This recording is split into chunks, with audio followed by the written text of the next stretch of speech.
If you have a heavy plant that you need help moving, the plant caddy is for you. So this is the plant caddy. This is what it looks like. It comes with a screwdriver right here, and then it comes with 5 wheels. 3 of them are lockable, and then all of them rotate 360 degrees. Now I'm gonna assemble it and I'll be back. So we added all the wheels around, as you guys could see.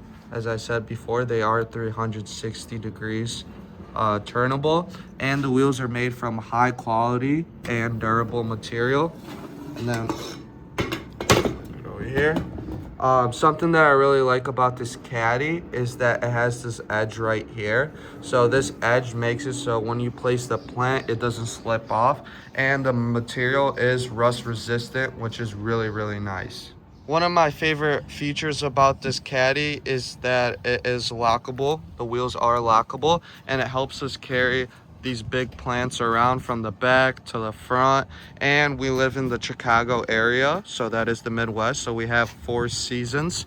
So we also move these plants from outside to inside the house so they don't die during the winter. Now I'm gonna show you guys how we move it around. So I just unlock the wheels, and then you could see how easy it is to just drag around. You can move it wherever you want since the wheels are 360 degrees.